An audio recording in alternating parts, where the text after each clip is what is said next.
Hi everyone, today I'm here to talk about the visual reflection. I've had some questions and thought that I would make a video.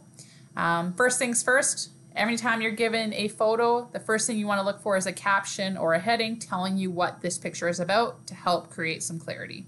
So this one tells us, children cross a river in the Philippines on their way to school. This is the image here. I'm going to take a close look, see the things that I see. I'm noticing backpacks, I'm noticing a black tube, noticing a big river, regular clothing. They don't look scared or unhappy. So these are just things that I'm noting. So this is an image from the 2017 30-2 diploma.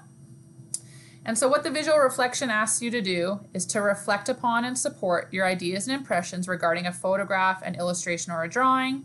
Sometimes you might be given more than one and you'll have to respond to both.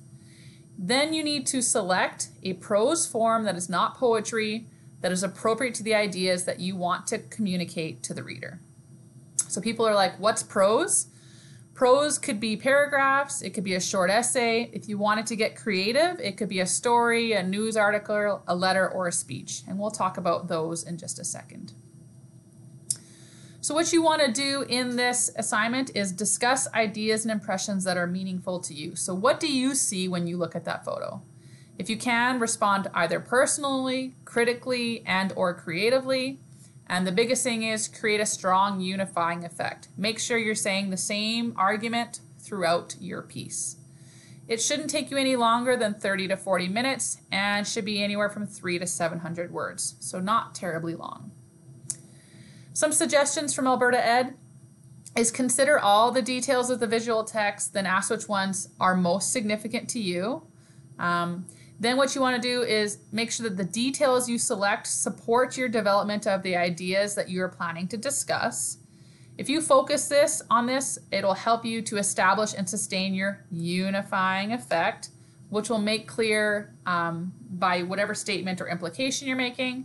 And they also need to support the prose form you chose. So if you're writing a newspaper, you need to make sure you're writing using the sort of grammar and word structure that a newspaper would have. Your observations and conclusions about the visual text may include emotions, attitudes, situations, and themes. So you could be talking about so many different things. What's going on in the photo, how the kids feel about the photo, within the photo based upon their faces, and stuff like that. An important point to remember is there is no correct answer or approach to the visual reflection assignment. You just need to be organized and focused and have a plan for presenting your ideas and impressions. The most important advice they say is to have confidence in your ideas. Trust your ideas, trust your impressions and your feelings, because that's going to help create your voice. You will come through in your writing. Use your time efficiently, which usually involves planning. And if your response is clear, focused, organized, and well supported, you will be successful. So what I have here are some themes that came out of this 2017 diploma.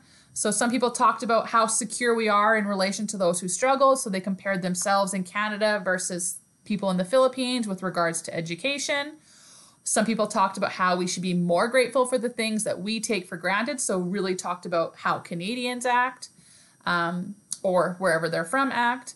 Or they explored the values of perseverance or working together to achieve a goal or thriving in the face of adversity. So these are all different things that people talked about using this photo.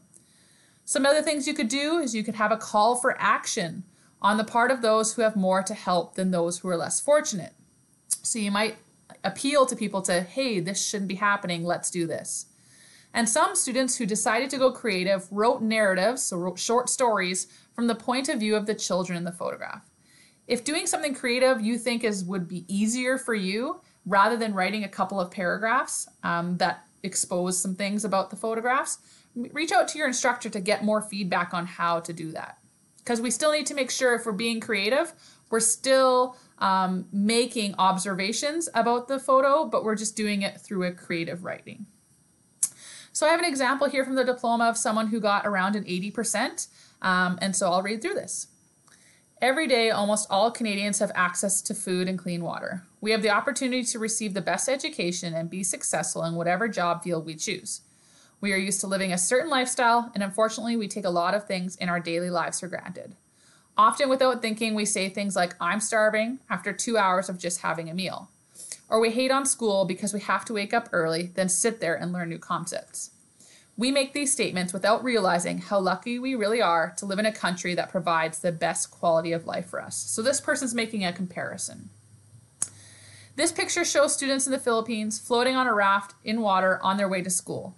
None of them are wearing life jackets, and most of them are struggling to stay on the raft.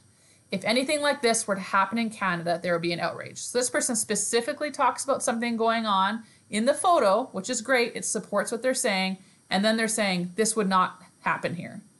So why do we find it okay for other citizens in other countries to live like this? We have become so accustomed to living a certain way that we do not have to worry about what third world countries have to worry about. When we see or hear about things that do go on in third world countries, we should have the desire for help them. So this person's making a call for action. Unfortunately, we are sometimes selfish and choose to look the other way. All it takes is for one person to care enough to help citizens in third world countries to help change their lives for the better. We take so much for granted in one day. Everybody deserves to live a life with access to food, clean water, and education. If it only takes one person to make a change, why are there not more people doing that? We all have the power to make a change. Let's start today. If this person wanted to improve a little bit more, they would maybe refer to the photograph a little bit more, pull out some more important things from the photograph, because really they only talk about it for a short amount of time. So this is it for visual reflection. If you have any other questions, specifically if you want to just figure out how to write creatively about it, reach out to your instructor.